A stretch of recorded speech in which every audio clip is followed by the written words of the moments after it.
La Cueva del Tesoro se ha convertido en los últimos años en un referente en la investigación del arte rupestre prehistórico, consiguiendo reconocimiento internacional. A ello suma los últimos resultados obtenidos en las investigaciones que revelan que las impresiones y grabados en estas cuevas tienen más de 43.000 años de antigüedad, lo que las sitúa al nivel de las de Altamira. Una cueva, la del Tesoro, que además es una de las 3 de origen marino que existen en todo el mundo y la única de Europa. Y la tenemos a apenas 15 minutos de Málaga, entre la Cala del Moral y el Rincón de la Victoria. Buenos días, es martes, es 17 de junio, arranca Málaga aquí ahora. Ya saben que somos el magazín de la Televisión Municipal de Canal Málaga, en el que cada día de lunes a jueves les acompañamos hasta la 1:15 de la tarde para contarles todas las historias de la ciudad. Hoy estamos pendientes de estas 4 imágenes en directo que nos llevan a diferentes lugares. Una de ellas hoy nos acerca al segundo Foro Económico y Social del Mediterráneo que organiza Prensa Ibérica aquí en el Palacio de Ferias, y en el que está esta mañana el presidente de la Junta de Andalucía, Juanma Moreno, y el presidente de la Diputación Provincial, Francisco Salado.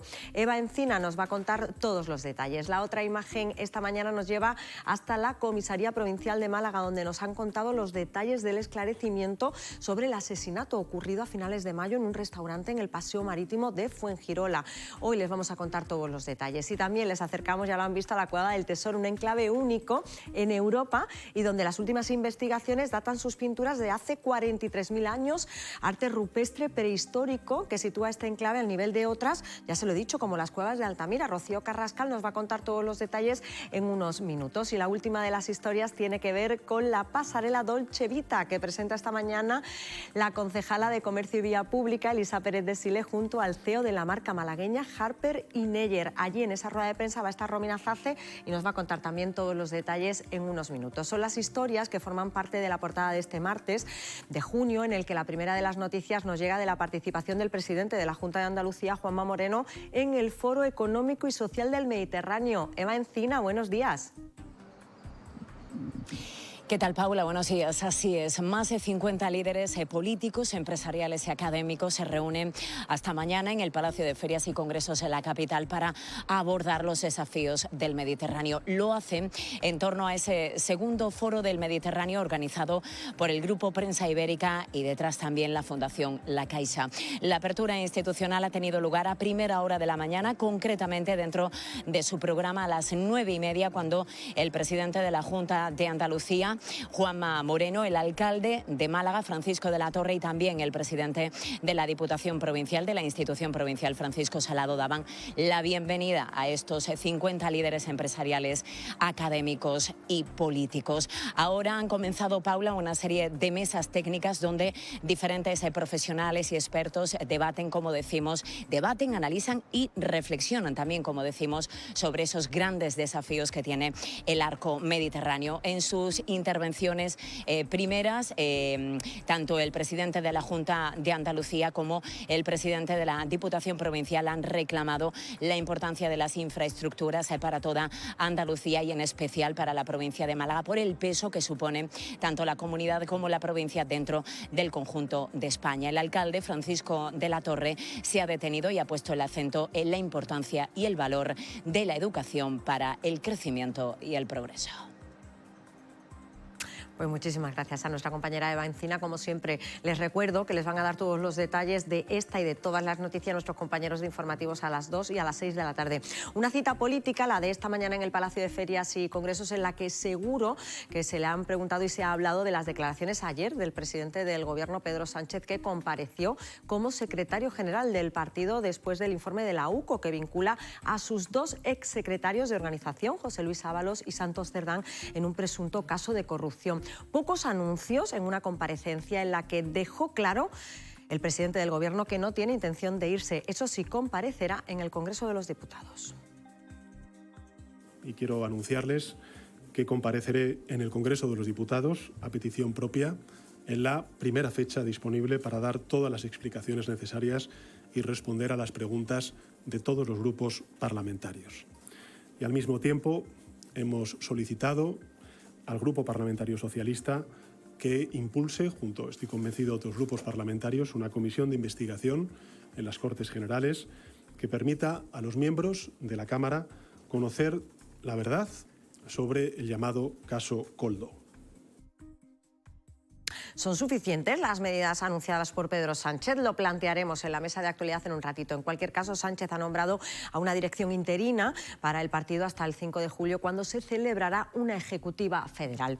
Mientras, nosotros hoy también vamos a hablar de vivienda. Lo hacemos con María Matos, que es la portavoz de Fotocasa, y tras los últimos informes en los que, por ejemplo, se deja claro la subida del precio de la vivienda. Imagínense, en Málaga ha subido durante el mes de mayo un 15,2% el precio de la vivienda con respecto al mismo mes, pero del año pasado. La vivienda, de la que hablaremos esta mañana junto a los médicos que el pasado viernes protagonizaron una huelga con seguimiento masivo. Es la forma con la que quisieron mostrar su rechazo al estatuto marco que regula su profesión y que ha planteado Mónica García, la ministra de Sanidad. Sobre este asunto hablaremos esta mañana con el presidente del Colegio de Médicos de Málaga, que está aquí con nosotros, con Pedro Navarro. Y apenas quedan 4 días para que casi 42.000 aspirantes se presenten a las macrooposiciones de docentes de Andalucía. Cerca, como les digo, de 42.000 personas para cubrir 7.886 plazas. Hoy nos acercamos al proceso de preparación con una de las academias que prepara para este tipo de examen en la ciudad. Y hoy hablamos también del doble crimen de Fuengirola. Tuvo lugar el pasado 31 de mayo cuando un hombre asesinó a tiros a 2 personas que se encontraban en el paseo marítimo de la localidad malagueña. Hoy la Policía Nacional ha contado los detalles del caso que ya han esclarecido. El presunto autor es un hombre natural de Reino Unido de 44 años y que habría tomado precauciones después del suceso para que no se le reconociera, como afeitarse la cara y la cabeza. En 24 horas, fíjense, pasó de España a Portugal y de Portugal a Reino Unido en avión. 13 días después del tiroteo, el presunto autor fue detenido. Y la semana que viene se cumplirán 2 meses del apagón. El 28 de abril España se quedó a oscuras y ahora expertos alertan del sobrecoste que estamos pagando en la factura de la luz por este motivo. Nos lo va a explicar Manuel Palacín, es malagueño y ha creado una página web que nos detecta los cobros en exceso en nuestra factura de la luz. Antes nos vamos a la Cueva del Tesoro, que es una cueva marina única en Europa, que ahora suma además una nueva datación de sus impresiones. Nos lo va a contar Rocío Carrascal. Buenos días. Buenos días, Paula. Buenos días, Málaga. Pues lo de la Cueva del Tesoro podemos decir que le viene totalmente al pelo, porque es un auténtico tesoro lo que tenemos aquí en Málaga, esta cueva que ya era conocida, bueno, pues por sus pinturas y por otras investigaciones que se había realizado. Bueno, pues ahora sabemos que las impresiones que hace unos años descubrieron de manos en las paredes de esta cueva, bueno, pues ya tienen una cifra de años, serían aproximadamente unos 43.000 años, una horquilla que se baraja de, bueno, pues de esas impresiones de manos que podrían ser de neandertales, pero también podrían ser de Homo sapiens, porque precisamente en esta zona convivieron esos 2 grupos aquí en Málaga. ¿Y por qué? Bueno, pues por sus bondades climatológicas, por lo mismo que viene la gente ahora aquí. Pues aquí estas cuevas serán un refugio para estos grupos humanos, como decimos. El proyecto First Art, liderado por National Geographic y que cuenta además con la colaboración de investigadores de 6 universidades de todo el mundo, está centrado en esto, precisamente en analizar esas impresiones de manos y también, bueno, pues en contar algo más sobre quiénes habitaron allí, qué era lo que hacían y por qué vinieron a esta zona. Y todo esto, pues además es la percha sin duda que lleva a que hace escasamente unos días se haya presentado esa candidatura de las cuevas de Málaga, de la provincia de Málaga, a Patrimonio Cultural de la UNESCO. En un tiempo se tendrá que resolver, pero pues, todos los distintos municipios están muy a favor de que esto sea. Gracias, Rocío. En un ratito volvemos a esa maravilla que tenemos aquí, además, muy cerquita de Málaga. Pero antes nos vamos a ir con Romina Zacé, que esta mañana nos cuenta los detalles de la pasarela Dolce Vita, una rueda de prensa que ya ha comenzado. Vamos a escuchar. Y es lo que nos aporta Málaga. ¿Qué nos aporta Málaga a todo el equipo desde la creatividad? Muchísima alegría a través del color, de esa diversidad que tiene Málaga, que la hace especial. Málaga transmite sueño, Málaga transmite posibilidad del sí se puede. Málaga es ese sueño donde alguien llega y sabe que lo que había alguna vez soñado sí se puede alcanzar. Málaga también es cultura, y aquí nosotros queremos también poner nuestro granito de arena junto con la parte que está fomentando el ayuntamiento de todos los museos. Bueno, pues está hablando el CEO de la marca malagueña Harper & Never y le contaremos todos los detalles, como siempre, en nuestros informativos a las 2 y a las 6 de la tarde. Hoy, además, nosotros le vamos a contar la historia de superación de Sergio García. Está afectado de depresión persistente y en tratamiento desde hace años. Ahora hace caminatas para llamar la atención sobre la salud mental. Mañana comenzará una nueva aventura en Nerja y hoy nos va a contar los detalles de esta iniciativa.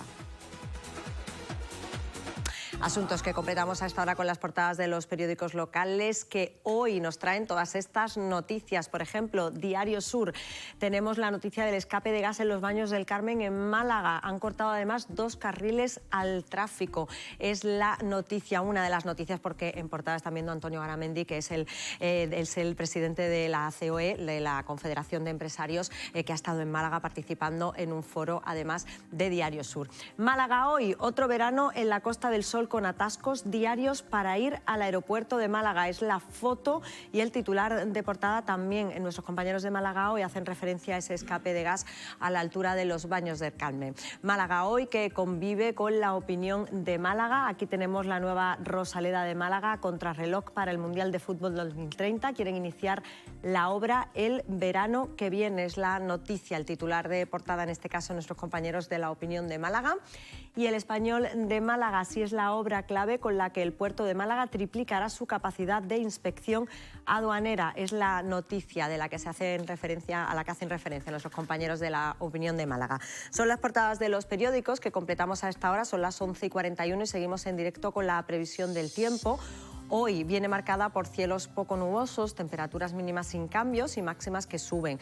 De hecho, hoy en la capital vamos a oscilar entre una mínima de 22 y una máxima de 30 grados. Vientos que soplan flojos, variables, aumentando a moderados de componente sur en la comarca de Antequera.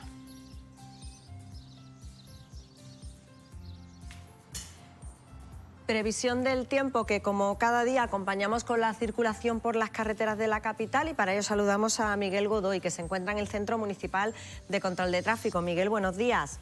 Hola, buenos días. ¿Cómo se circula a esta hora por las carreteras de la capital? Bueno, pues de momento sin incidencia. Tenemos niveles algo más intensos en torno a Plaza Manuel Azaña y el resto de las vías destaca también la zona centro, alrededor de la obra de metro, zona que recomendamos evitar y usar el transporte público. Estupendo, Miguel, muchas gracias. A vosotros, buenos días. Pues buen día también para Miguel. Nosotros volvemos ya a la mesa de actualidad, o nos vamos, mejor dicho, a la mesa de actualidad, y lo primero que hacemos es saludar a nuestros tertulianos, Susana Calleja, Paco Aguilar, Francisco Aguilar. Bienvenidos. Buenos días. Buenos días. Hola, buenos días. Me imagino que con muchas ganas de analizar todos los asuntos que tenemos hoy de actualidad. ¿Qué os pareció la comparecencia ayer de Pedro Sánchez? Hablaremos en un ratito, pero así un titular cortito. ¿Qué os pareció? Es que es más de lo mismo. Más de lo mismo. Un poco más de lo mismo. ¿Se puede decir algo que no se haya dicho ya? O sea, que, no sé, es alucinante lo que está pasando, pero pasa. Bueno, en un ratito escucharemos al presidente del Gobierno y secretario general de los socialistas. Antes les cuento que el pasado viernes los médicos protagonizaron una imagen histórica con una huelga que, según los sindicatos, secundó el 95% de los profesionales. Protestaban por el Estatuto Marco que ha elaborado el Ministerio de Sanidad, que regula el ejercicio de su profesión y con el que no están de acuerdo. Hoy hablamos sobre este asunto con Pedro Navarro, que es el presidente del Colegio de Médicos de Málaga. Bienvenido. Buenos días. Buenas tardes. O buenas tardes ya. Doctor, el viernes vimos una imagen histórica. Estamos poco acostumbrados a ver a los médicos protestar y sumarse a una huelga. ¿Qué está pasando con este Estatuto Marco? Sí, la verdad que el médico está poco acostumbrado a hacer huelga por los objetivos de nuestra profesión, ¿no? Nunca se ha hecho huelga porque nunca puede dejar de atender a la población, ¿no? Pero lo del Estatuto Marco es algo totalmente... Yo nunca he visto en los 40 años que llevo de profesión los médicos tan unidos, ¿no? Llevamos como 20 años intentando que se regule y se modifique el Estatuto Marco. Entonces, cuando la ministra lo ha hecho totalmente a espaldas de los médicos, ¿no? O sea, algo que nosotros demandábamos durante mucho tiempo era el tema de la jornada laboral, de la guardia. Es decir, no puedes estar de guardia 24 horas, ¿no? De hecho, es inhumano, ¿no? Además que no puedes estar trabajando con la misma capacidad al principio de la jornada que al final. Pero no solamente eso, sino que ahora están luchando el mismo ministerio o el Ministerio del Gobierno por las 37 horas y media semanales. El médico trabaja 48 y a veces 60 y 80 horas semanales. Y que es una incongruencia. Entonces, claro, la gente joven, sobre todo ha habido tanta asistencia a la huelga porque la gente joven es que lo ven inaudito, ¿no? Inaudito que no se regule, de una vez por todas la jornada laboral, ¿no? Además de otros aspectos, ¿no? Pero sobre todo lo que es más importante es ese de las guardias, porque hay que tener en cuenta que la población, que toda defensa que hagamos de la profesión médica es una defensa de la calidad asistencial. Y es bueno que la población ha asumido y ha entendido este paro de los médicos, porque no ha habido ni reclamaciones ni protestas, porque como las reivindicaciones, no estamos reivindicando ni privilegios ni sueldos, estamos reivindicando una garantía de trabajo coherente y adecuada a los tiempos, ¿no? Entonces, claro, es que es inhumano lo que se ha pretendido. Y después algo también que de perogrullo, es que eso se explica, claro, la gente no lo pueden entender, es decir, que las horas de guardia no te cotizan para la jubilación.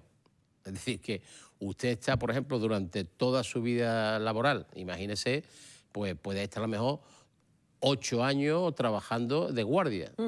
Pues esos 8 años no existen para la cotización.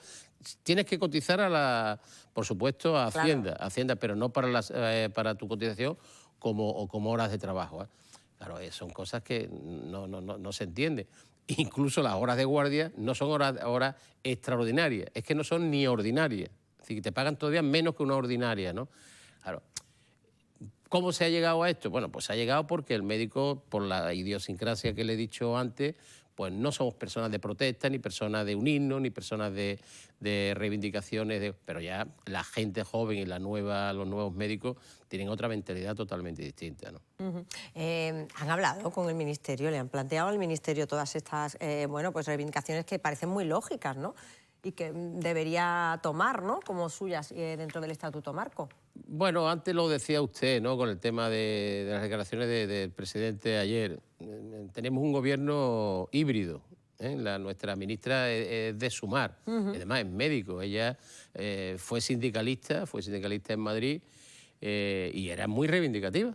No entiendo por qué ha llegado a hacer este tipo de medidas. Estamos totalmente... La ministra de Hacienda también es médico, ¿no? La ministra de Hacienda. Sí, es médico, María Montero. María Jesús Montero. Y bueno, no entiendo por qué ha llegado a estas medidas.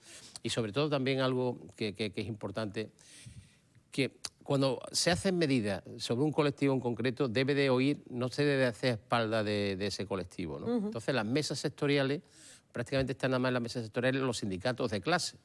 Entonces, claro, cuando tú regulas un estatuto marco de todos los sanitarios, no puedes meter en las mismas reivindicaciones al celador que al médico o cualquier otro, ¿no? Porque claro, eso es totalmente distinto, es diferente la responsabilidad, la competencia, el trabajo, el tiempo de estudio. Entonces, se ha metido a todos ahí, con lo cual se ha hecho un estatuto marco, después de 20 años que no se ha modificado, un estatuto marco totalmente incongruente. Entonces, claro, no es que estaba justificada la huelga, sino es que no había más necesidad que esto explicarlo a la opinión pública, ¿no? Bueno, la ministra ha dicho en alguna ocasión, he escuchado yo alguna entrevista en la que dice que no se podían mantener los privilegios que tenían los médicos hasta Claro, ahora. pero eso son la demagogia de algunos políticos, ¿no? Que lo que hacen, pero como cosa sistemática, mentir.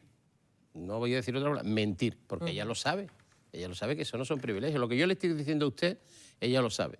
Las horas de trabajo que hace un médico, lo que gana el médico, y que ahora sale un médico y gana el médico un recién acabado 1.000 y pico euros, que no está... Y prácticamente como 1.200. Y todo todo lo que puede ganar un residente va con las guardias. Con las guardias, claro. Con las guardias, que entonces, claro, con las guardias sí le puedes meter, pues, esos 60 horas semanales. Eso no es una regulación de... No puedes conciliar una vida familiar de esa forma. Eso lo sabe la ministra, que hace es mentir y le da a la opinión pública que el médico lo que busca es privilegio, ganar mucho dinero, que somos los elitistas. No, esa figura del médico, eso ha pasado a la historia. El médico es un trabajador y el médico no gana lo que dicen, lo que dice ella y de la forma que lo dice. Doctor, si no hay acuerdo, si se mantiene este estatuto marco, ¿volverán a salir a la calle, volverán a hacer una huelga? Sí, yo creo que sí. Vaya, ten en cuenta que los colegios médicos no convocamos huelga. El que convoca huelga son los sindicatos. En este caso, la CEN, que es la Confederación Estatal de Sindicatos Médicos, y el Sindicato Médico de España y el andaluz en concreto, el de Málaga.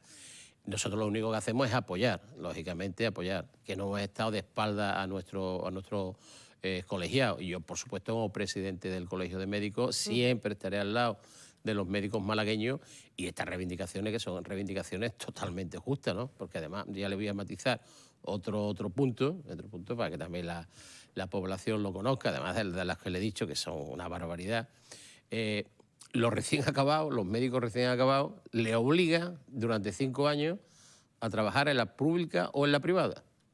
A elegir. A elegir. No pueden compatibilizar las dos. Claro, algo que es de perogrullo. Vamos a ver, si faltan médicos, lo que queremos es que el médico trabaje lo máximo. Y un chaval joven con 20 y tantos años que quiera trabajar en la pública, que quiera trabajar en la privada, si acaba a las 3 de la tarde y después se quiere ir a hacer una jornada o media jornada, ¿por qué no lo va a hacer?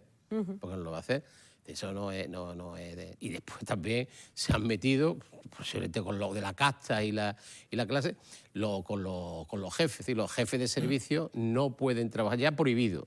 Un jefe de servicio no puede trabajar en la privada, ¿no? Es decir, un jefe de servicio, si eres jefe de servicio, no puede trabajar en la privada. Eso ya se intentó antes, ¿no? Bueno, se intentó... Ya hubo una época que se intentó esas medidas y fracasaron. Entonces, las incompatibilidades desaparecieron. De las últimas que desaparecieron ha sido en Andalucía, con el gobierno de Juanma. Cuando llegó Juanma, pues quitó las incompatibilidades, porque era tú estabas trabajando al mismo tiempo que un compañero. Como sabes, yo soy pediatra, entonces yo estaba trabajando igual que un compañero, y por el hecho de yo tener una consulta privada por la tarde, pues yo tenía, pues... tanto por ciento, era 800 o 700 euros menos que el compañero. Era un castigo. Es decir, son medidas totalmente anacrónicas y se ha vuelto a eso. O se quiere volver, por lo menos, ¿no? Sí, se quiere volver. Se quiere volver. Hombre, se ha vuelto, me refiero a plantearlo, ¿no? Que es una verdadera barbaridad, ¿no? Además, es que, y ella siendo médico, ¿cómo va a estar un cirujano operando igual a las 8 de la mañana que a las 2 de la mañana? O un pediatra, que en mi caso, viendo un niño a las 8 de la mañana y viendo un niño a las 2 de la mañana. Eso no puede ser así. Entonces empiezan a hacer una serie de cambalaches, como no, la guardia no es de 24 horas, pues dice, bueno, pues vamos a ponerla de 17, es decir, que la jornada de 8 a 3 no venga usted a trabajar, empieza a las 3 de la tarde. Pero la jornada que ha perdido de 8 a 3 la tiene que recuperar otro día. Es decir, es engañar para que la cifra cuadre. Es decir, de 24 hemos pasado a 17, pero eso es ficticio. 17 porque después tienes que volver. Es no querer solucionar un tema. Es cierto que la sanidad es cara. Mantener una sanidad de la calidad de la sanidad española y de la sanidad andaluza, eso cuesta. Pero si queremos mantener la calidad, que por eso el Colegio de Médicos está luchando, la calidad asistencial de la población tiene que ser óptima. Y para ser óptima tiene que tener el médico, tiene que tener unas condiciones de trabajo también óptimas. Lo que sorprende es que ella sea médico, ¿no? Que ella sabe, además, médico que ha ejercido. Quiero decir, porque María Jesús Montero me parece que no ha ejercido nunca, es médico, pero no ha ejercido nunca. Pero Mónica García sí. Sí, pero no como médico, no ejerció como médico, quiero decir, no ha hecho guardias. Entiendo que Mónica García sí, porque Mónica García sí que era una médico en activo. Y resulta cuando menos sorprendente, ¿no? Que ella, que sabe y conoce cómo es la profesión y cómo es el día a día del médico, esté planteando, ¿no?, medidas como estas. Muy sorprendente. Además, yo creo que ella, no estoy seguro, pero me parece que es incluso anestesista. Que el tema quirúrgico lo conoce bien y sabe la tensión de un quirófano, que no puedes estar operando 10 enfermos, opera 1, opera 2, opera 3, llega un momento ya que te bloquea porque, bueno, es una tensión la que tiene y ocurren complicaciones en la... Que coja el ministerio y cree esa... Además, totalmente de espalda, ¿no? Le hemos estado... Porque además, lo que decía, ha habido una unificación de todos los colectivos médicos, por ejemplo, los sindicatos, pero apoya también el foro de la profesión médica. En el foro de la profesión médica está todos los colegios de médicos, la Federación de Decanos de Facultad de Medicina, las asociaciones de alumnos de medicina, la Federación de las Sociedades Científicas. Es decir, que no hay ninguna que tú puedes decir, bueno, es que hay una parte de la medicina. No, es que sí, que está de acuerdo, claro. No es normal, no es normal. Esto el tema de la guardia, esto no es nuevo, esto lleva muchos años así. Yo pienso que la única explicación que tiene, porque nadie, me imagino que querrá trabajar en exceso, es para que el médico pudiera ganar más dinero. Que antiguamente, pues, en esa guardia harían pocas cosas, estarían durmiendo, pues yo siempre he pensado que un médico está 24 horas, me imagino que está durmiendo casi siempre. Ahora yo creo que con la escasez de médicos no es el caso, con lo cual están trabajando. Claro, entonces nos encontramos con personas, cosas alucinantes, con una responsabilidad enorme, porque tienen en sus manos, en muchos casos, la vida de la persona o producirle graves daños, y están trabajando 24 horas, con un cansancio dentro. Eso en cualquier cabeza no cabe. ¿Cómo se produce eso? ¿Cómo lo puede permitir? ¿Lo puede permitir o se permite? Luego, es un problema de financiación, probablemente, lo que estamos hablando, pero que no se aborda, porque no se quiere abordar, porque entonces se encarecería más la atención. Y yo, en el tema de los médicos, tengo amigos que han estado durante toda su vida laboral, que ya están jubilados, con un contrato de 2 meses, 1 mes, 2 meses, 1 mes, trasladándolo a Extremadura, al norte de Andalucía, y médicos, y con un nivel, una categoría. Y digo, ¿cómo se permite todo ese tipo de chanchullo en la medicina? Cuando después, por otro lado, vemos los médicos ilustres que nos acompañan, y en Málaga tenemos algunos muy ilustres, con un prestigio y una... ¿Cómo se compagina estos dos mundos, no? Y se está pasando, ¿no? Bueno, se compagina por parte del médico, a veces a costa de su salud, sí, de su salud. Y su vida familiar. Y su vida familiar y no es feliz. Nosotros tenemos una responsabilidad con el paciente y eso está por encima de todos los temas estos económicos y de todo este tipo de temas. Pero se llega a esto porque los políticos lo que hacen no es política sanitaria, sino política con la sanidad, que es cosa muy distinta. Y ese es el gran problema. Ese es el gran problema. Cuando usted analiza un tema sanitario desde el punto de vista político, la solución es la solución que le interesa al político, no la solución que le interesa a la población, en este caso al enfermo, ¿no? Los colegios, pues estamos como garantes de la buena calidad asistencial. Un tema concreto, y lo hemos hablado muchas veces cuando he venido contigo, el hecho de fidelizar. Lo que tú has dicho, hay pocos médicos. Afortunadamente en Málaga y en Andalucía es una zona muy atractiva para que los MIR vengan aquí a formarse. Buena temperatura, buena comida, somos muy agradables, para qué decirlo, somos muy agradables. Y hay pues, un claro, buen nivel profesional. Y encima, y lo máximo, que es los prioritarios, un nivel profesional muy bueno, grandes hospitales y con técnicas de vanguardia. Lo que se interviene aquí, neurocirugía, cirugía cardiovascular, cualquier especialidad de... Trasplante, de los primeros. Estamos a la vanguardia, con lo cual se viene. Ahora, no puedes tú permitir que se vaya. Bueno, pues ¿qué hacen? Y lo hablabas antes con muy bien, Tino. Contrato de 1 mes. Claro, cuando un compañero acaba y le hace un contrato de mes a mes, aunque sea indefinido, pero de mes a mes, lo llaman de Murcia, contrato de un año, o contrato de 2 años, Claro. o Extremadura, y se van. Se va, claro. Y se van. ¿Qué ocurre? Pues que estamos perdiendo, no fidelizamos, y se van con lágrimas, es decir, porque se quieren quedar aquí, han estado 4 años, 4 o 5 años dependiendo de la especialidad, entonces sea de Málaga o fuera de Málaga, pero ya se han adaptado a Málaga, no se quieren ir y lo perdemos.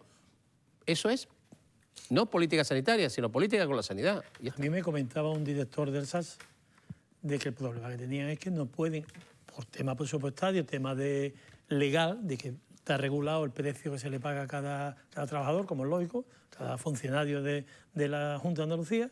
Entonces no pueden pagar los médicos lo que le pagan en Alemania, en Francia, en cualquier otro país. Con lo cual los chavales que terminan o las personas que quieren se van. Claro. Lo ofrecen, dicen, nosotros íbamos a captar una serie de personas en Francia que van a volver y le triplicaron el sueldo inmediatamente cuando subieron, se iban a venir. Claro. Eso aquí no se puede hacer. Pero no se puede hacer porque no se quiere hacer.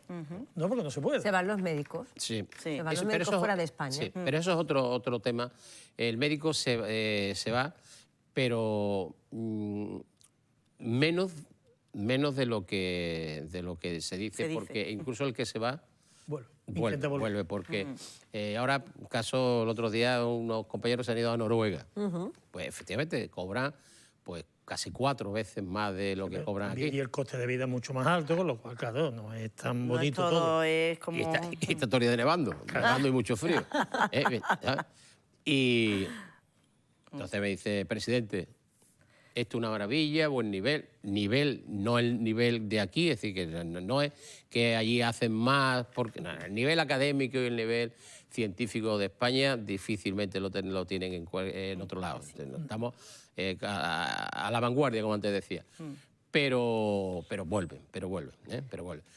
Lo del dinero, pues además, lo que pasa es que ya nos salimos del tema y da para mucho. Pero probablemente lo estoy sacando porque probablemente el tema del dinero es lo que está detrás de los 24 horas de guardia. Claro, pero es que eso es... Para ahorrar dinero. Claro. Una forma, como está diciendo, no cotiza la seguridad social, con lo cual son horas que se están pagando más baratas de lo que deberían, y tienes al médico enganchado ahí con eso. Yo lo que me quedo del doctor que ha comentado es la mentalidad de la gente joven, cómo están peleando, porque ellos valoran mucho más el nivel de vida, ¿sabes? La calidad de vida. El poder compatibilizar, además, la vida familiar. Ellos priorizan de una forma distinta a lo que hemos priorizado nosotros, los padres. Nosotros hemos aguantado muchas cosas de la administración, pero vaya, cosas desagradables. Ellas en absoluto, han cogido buena época porque se lo rifan, están muy bien preparados y no están para, como ellos dicen, para tonterías. Ellos quieren su gimnasio, quieren hacer sus actividades. Viajes, sus cosas. Hay que cambiar y yo lo decía siempre en foros que voy, hay que hacer pacto por la sanidad, pero a nivel nacional. Esto no lo puede hacer Juanma solo, porque pegarse un tiro en el pie, tiene que ser a nivel nacional. Pero la sanidad pública se mantiene con el nivel tan excelente que se mantiene en España, porque los médicos y los sanitarios están mal pagados. Si los sanitarios se pagaran como se le debe de pagar, por igual que Europa y eso, no habría dinero. ¿Pero qué ocurre en Europa? Que tendría que haber otra sanidad, efectivamente, la sanidad es con copago, es otra sanidad. Otro sanidad gratuita y completa, como se hace aquí en España, que es la envidia. Eso está a la espalda de los sanitarios. No quepa la menor duda. Si los sanitarios tuviesen unos sueldos acorde a su responsabilidad, no se les podría pagar. Quebraría la sanidad pública.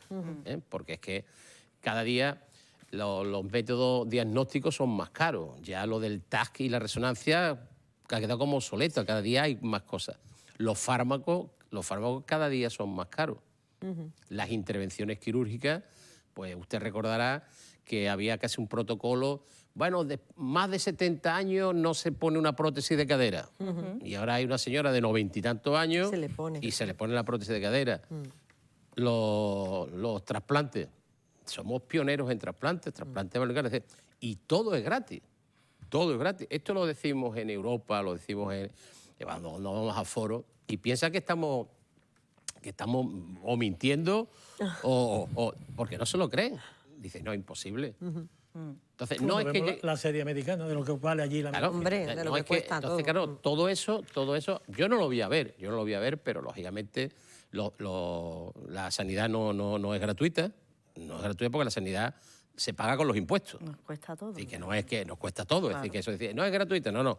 Usted paga la sanidad con los impuestos que aporta. Sí, que pagamos.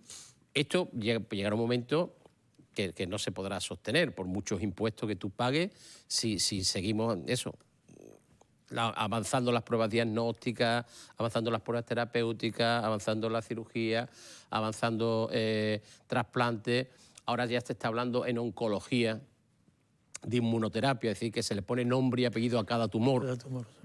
Eso es una maravilla, es que eso es, que es que ya, gracias a Dios, una persona con un cáncer que se curan, que se le hace tratamientos a la carta, ya no con quimioterapia, sino con inmunoterapia, es decir, un paso más, ¿no?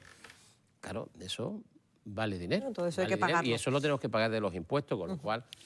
Pero eso es para otro día. Doctor, sobre todo porque yo le quería preguntar por las agresiones a médicos, que es un asunto que preocupa mucho al Colegio de Médicos, y quería preguntarle en estos primeros meses del año qué balance podemos hacer respecto a las agresiones. Siempre triste, Paula, siempre triste, porque yo no le voy a decir cifras, pero con que haya una agresión o una falta de respeto, pues ya es desagradable y es algo francamente frustrante, ¿no? Y se siguen manifestando, se siguen produciendo y, bueno, y siempre es lo mismo, ¿no? Es decir, bueno, primero la falta de respeto, ¿no? La falta de respeto, pero que yo lo extrapolo, pasa también con la docencia. A los docentes pues no se les respeta, bueno, no se respeta ni a la Guardia Civil. Cuando yo era niño llegaba un Guardia Civil al bar de mi pueblo y la gente se callaba, y ahora se ha visto a Guardia Civil empujándole y tirándole el tricornio, es decir, que hay una falta de respeto un poco general, ¿no? Entonces al médico no se le respeta y se le culpabiliza de todas las frustraciones que puede tener el paciente, cosa que no es de culpa suya. Ya hemos hablado antes, las listas de espera no es culpa del médico. Si hay lista de espera quirúrgica, pues en vez de 2 quirófanos, pongan 5 quirófanos. Claro. Y pongan trabajar por la tarde. Que el médico está encantado, iría encantado de operar por la mañana y por la tarde. Siempre que las condiciones sean condiciones adecuadas. Claro. Pero os he dicho antes que encima las horas de guardia no son horas no extraordinarias, sino es que son ni ordinarias. Eso es de perogrullo. ¿Cómo te van a obligar a ti a que vayas después de tu jornada laboral y no te consideren no extraordinaria, sino que, bueno, me paga igual que me pagas por... No, te voy a pagar menos. Te voy a dar, bueno, claro que son cosas que no es de recibo, ¿no? Y esa es la situación, Las agresiones pues son de este tipo. Un medicamento que no está subvencionado, pues piensa que a lo mejor pues tiene obligación de dártelo. Y después, bueno, pues el mal uso de la sanidad, que también tiene la población, tiene que responsabilizarse, pues ir a lo mejor por un fármaco cuando ya en el DIRA ya estás viendo que se lo recetó pues hace 10 días, así que tiene que tener todavía fármaco, ¿no? Y entonces el médico tiene que ser garante, tiene una responsabilidad, no puede malversar, entonces no le puede dar una medicación que ya se la ha dado, ¿no? Entonces todo es la culpa del médico, ¿no? Entonces no puede hacer ser médico allí pues un dispensador de todo, no enfrentarte o no convencer al paciente de que tu praxis es la correcta. Bueno, pues ya está el enfrentamiento.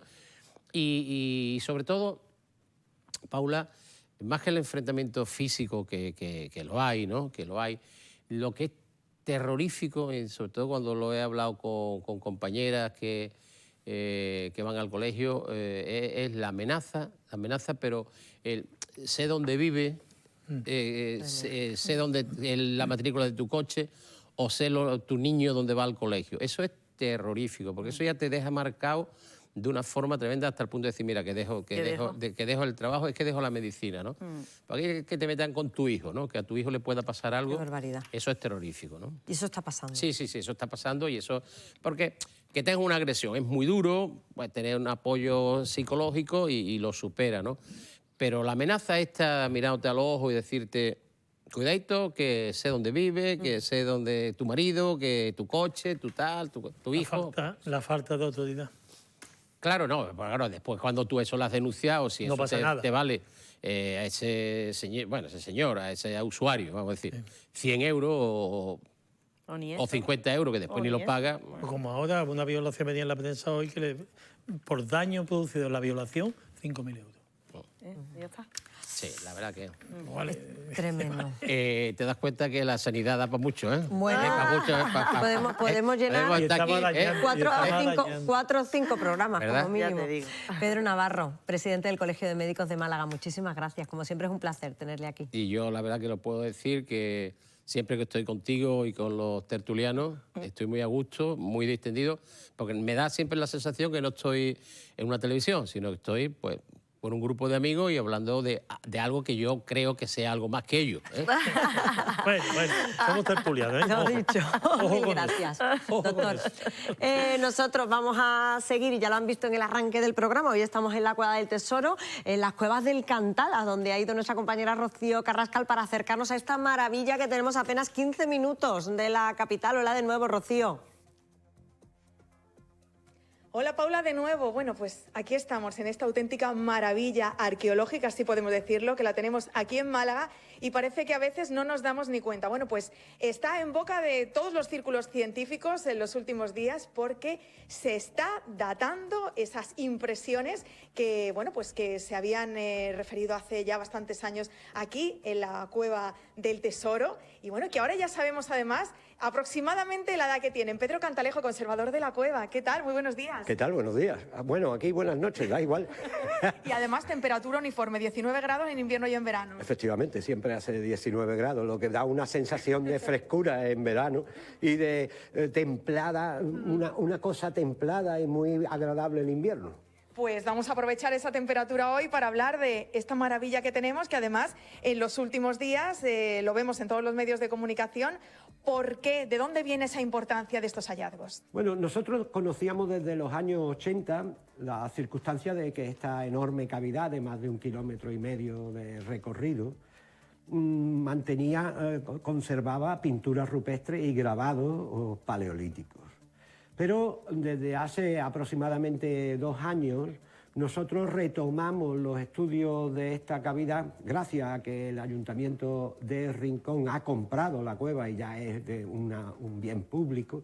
Hemos conseguido los permisos para estudiar esta cavidad aplicando nuevas tecnologías al estudio de esta cavidad. Y entonces han empezado a aparecer cosas que no teníamos constancia de ello de los primeros estudios de los años 80, después de casi 4 décadas. Entre las novedades más interesantes, pues yo creo que lo primero es decir que el número de paredes dibujadas y tocadas por los paleolíticos ha pasado de ser 14 a 122, es decir, que el número ya es abrumador de evidencia paleolítica, pero lo más interesante es que entre esa evidencia están las clásicas, es decir, la pintura roja, la pintura negra, los grabados hechos con buriles y demás, y con punzones, y aparecen, que no lo teníamos constancia de antes, impresiones hechas con las manos sobre superficies blandas de la pared, que ya no están blandas. Vamos a ver alguna de esas impresiones porque además sí. Eran blandas porque se filtraba el agua, ¿no? Efectivamente, había una saturación de humedad dentro de la cueva de más del 98% y en esos espacios tan húmedos que tenía la cueva se estaba produciendo un fenómeno de descartificación, es decir, se estaba produciendo el ataque del hidrógeno a las moléculas de carbonato cálcico, con lo cual ofrecían una etapa de disolución. Y esa pasta superficial blandita fue aprovechada por los humanos del Paleolítico para poner improntas de manos en distintos lugares. En este caso es una mano probablemente de una persona adolescente o de una mujer y está pegada a la pared, apretando en esa superficie blanda. Y habían conseguido una silueta nítida de lo que era el dedo pulgar, el dedo índice, el dedo corazón y los dedos juntos, anular y meñique. Y con eso habían conseguido una silueta dentro de una zona, una concavidad natural, ¿no? En estas cuevas, una de las cosas que tiene es que, bueno, en este territorio, podemos decir, en Málaga, convivieron y además casi se mezclaron, podemos decir, neandertales y homo sapiens. Es absolutamente probable porque se constituyó la bahía de Málaga como un gran refugio climático desde hacía cientos de miles de años. Y eso provocó, cuando el resto de Europa estaba bajo las nieves y en un lugar imposible para la vida, provocó que todos los grupos humanos de los neandertales emigrasen hacia el sur, o sea, viniesen hacia aquí, y en un momento dado hubo una migración desde el sur, que era el continente africano, también hacia Europa. Y en ese espacio fronterizo entre los últimos neandertales que vivían aquí y se tuvieron que refugiar en el Mediterráneo, y los primeros Homo sapiens que saltaron de África hacia Europa, pues en ese espacio es donde estamos trabajando nosotros ahora, en la Cueva del Tesoro. Pedro, ¿cuál es el siguiente paso? Saber más de lo mismo, es decir, acercarnos a lo que me parece más importante, que es el acotar perfectamente las dos ocupaciones humanas dentro de esta cueva que están. El problema es que hay que encontrarlo en una superficie gigante, con un espacio como esta cueva que tiene 6 pozos de entrada, es decir, 6 lugares con posibilidades de tener restos arqueológicos debajo, que no es una cueva, un yacimiento, aquí hay una cueva, 6 yacimientos, y con más de 1,5 kilómetros de paredes, que muchas de ellas en menos de 20 metros tienen más de 100 metros reales de paredes por las concavidades que van haciendo, y hay que revisarlo todo, ¿eh? Una auténtica joya arqueológica que además ahora se pone en valor. Hace escasamente unos días se presentó esa candidatura pues para ser patrimonio de la UNESCO. Sí, bueno, eso es uno de los grandes objetivos que tenemos todos los que estudiamos, todos los equipos que estamos ahora mismo trabajando en Málaga, estudiando las cuevas. En Málaga se ha determinado que 12 cavidades de Málaga, hay 5 grandes y el resto son más pequeñas, y no podrán quizás verse al público, ponerse al público, porque al menos hay 5 o 6 que sí están recibiendo tratamiento y se pueden visitar. Pues hemos determinado que en todas esas cavidades existen vestigios tanto de los últimos neandertales como de los primeros Homo sapiens, y eso nos sitúa en este momento en un punto de salida de ese expediente muy bueno, porque Málaga tiene la oportunidad de demostrar que estuvo en el origen del arte humano en todo el mundo, y eso es el valor universal que nos pide la UNESCO. Pues maravilloso, Pedro, muchísimas gracias pues por habernos acercado a todo este increíble patrimonio arqueológico que tenemos aquí en Málaga. Ya lo han visto ustedes. Además, bueno, pues con este camino por recorrer para ser patrimonio de la UNESCO, que evidentemente se lo merece y claro, mucho. Y vamos a seguir muy pendientes de todo lo que ocurre aquí, porque ya han visto que hay aquí investigación para rato por este maravilloso refugio climatológico, podríamos decirlo así, del que disfrutaron neandertales y Homo sapiens aquí en Málaga. Muchas gracias, Pedro. Muchas gracias a vosotros, encantado. Bueno, pues la Cueva del Tesoro, las cuevas del Cantal, a las que nos ha acercado hoy Rocío Carrasca, les estaba preguntando yo a los tertulianos si conocían las cuevas del Cantal. Sí. Las conocéis, Siempre ¿no? que tengo oportunidad voy. Además, de hecho, le están sacando mucho rendimiento porque hacen también conciertos de música clásica, espectáculos de algún tipo cultural, y siempre que tengo ocasión... Muy parecido como las cuevas de Nerja, sí, ¿no? Sí, que más recogidito, eso, pero sí, intento siempre disfrutarla. Paco. Poco. Bueno, pues hay que ir. Yo fui cuando era la Cueva del Tesoro a buscar tesoro y parece que han encontrado ahí una huella mía en la cueva. Bueno, hilando fino diré que el tesoro ahora es encontrar una vivienda a un precio asequible, ¿eh? Eso sí que es encontrar un tesoro. Fíjense que los precios de los alquileres de viviendas en Málaga continúan subiendo. Nos detenemos hoy en los pisos compartidos. Los inquilinos pagan de media 509 euros al mes, según un estudio de Fotocasa, con los datos además del año 2024. Esto significa que un 21% del sueldo bruto de una persona en vivienda compartida iría destinada al pago de una habitación. Uno de los estudios que ha realizado Fotocasa, y para hablar sobre estos datos saludamos a esta hora a María Matos, que es directora de estudios de Fotocasa. Bienvenida, María, buenas tardes. Hola, muy buenas tardes. El precio de una habitación en alquiler cerró 2024 con un incremento anual del 22,9% y situó el precio en diciembre en 509 euros al mes. ¿Estamos ante una de las subidas más importantes de la serie que tenéis registradas, María? No solo importante, sino la más relevante de toda la serie histórica. Málaga nunca había registrado un precio del alquiler compartido tan alto, una variación tan significativa, y lo que vemos es que desde 2022 el precio de las habitaciones de alquiler ha subido de forma muy significativa. Tenemos que tener en cuenta que un alquiler completo está en los 1.300 euros en Málaga y evidentemente con los salarios, sobre todo de la población joven, de ese colectivo que más interactúa con el alquiler, está muy por encima de lo que pueden destinar al esfuerzo salarial. Por lo tanto, casi la única vía para poder acceder a una vivienda en alquiler es verse abocados a compartir piso. Claro, María, entiendo que está cambiando un poco el perfil, porque hasta ahora lo que siempre entendíamos por piso compartido pues era mientras estabas estudiando, la carrera, venías, compartías piso, pero ya no estamos hablando de estudiantes, estamos hablando de gente que trabaja, que tiene un puesto de trabajo, pero que aún así el sueldo no le llega para alquilar un piso completo. Por supuesto, la edad media de nuestros informes indica que quien está compartiendo piso en estos momentos es una mujer de unos 35 años. Eso quiere decir que comparten una vivienda de alquiler cuando ya prácticamente dejan de ser jóvenes. Por lo tanto, también tenemos que tener en cuenta que pagar un precio alto por una habitación les impide ahorrar. Y si no ahorran, tampoco van a poder cumplir ese sueño de convertirse en propietarios, porque estos jóvenes nos dicen, según nuestras encuestas, que tienen mucho interés por llegar a convertirse en propietarios y querer hacer incluso patrimonio con la vivienda para poder transmitirlo luego de generación en generación. Sin embargo, este es uno de los mayores sueños frustrados de nuestros jóvenes y no tan jóvenes, porque si la media, repito, es de 35 años, imaginémonos, hay gente también que tiene unos 40 años que todavía por ciclo vital sigue compartiendo piso al no poder alquilar una vivienda completa o al no poder incluso comprar una vivienda.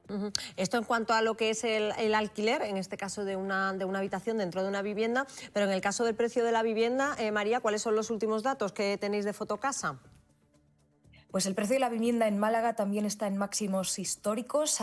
Ya desde hace 3 años está marcando nuevos récords, tanto en la vivienda de compra como en la vivienda de alquiler. Por lo tanto, cuando ambos mercados están superando ya los precios pues, de la burbuja que teníamos en el 2007, incluso en un 60% por encima el alquiler y en un 15% por encima el precio que teníamos en la compra-venta, eso indica que la accesibilidad a la vivienda se complica cada vez más. Evidentemente, ahora mismo compartir un piso se ha consolidado como casi la única alternativa realista para mantenerse por debajo de ese umbral del 30% del esfuerzo que recomiendan los organismos de control oficiales. Pero evidentemente compartir piso en estos momentos es una solución temporal que no satisface las necesidades de emancipación, de estabilidad ni de privacidad de cada vez una población más creciente, ¿no?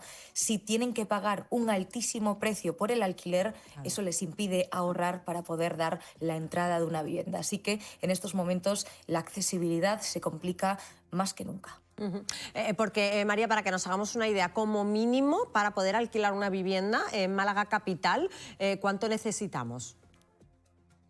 Pues ahora mismo unos 1.300 euros de media, una vivienda completa, y unos 500 euros para una habitación.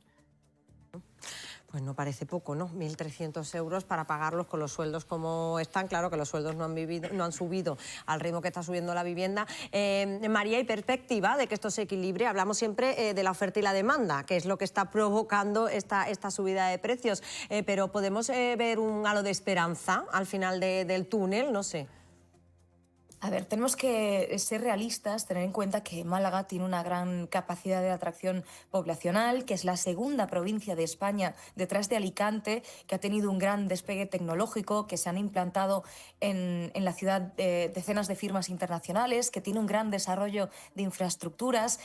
Cada vez esto atrae a más población, por lo tanto tenemos una demanda mucho más intensa. Tenemos que tener en cuenta la situación macroeconómica de bajada de tipos de interés que está avivando también a esos ciudadanos que quieren comprar, adentrarse en el mercado de una manera más fácil, pero sin embargo tenemos que tener en cuenta que aunque por parte de las diferentes administraciones que están agilizando esas políticas para construir más vivienda, para poner más oferta en el mercado y poder ampliarla, de momento está siendo insuficiente. Tenemos una demanda que cuadruplica la oferta que tenemos en estos momentos en Málaga y por lo tanto la perspectiva es que los precios sigan muy tensionados.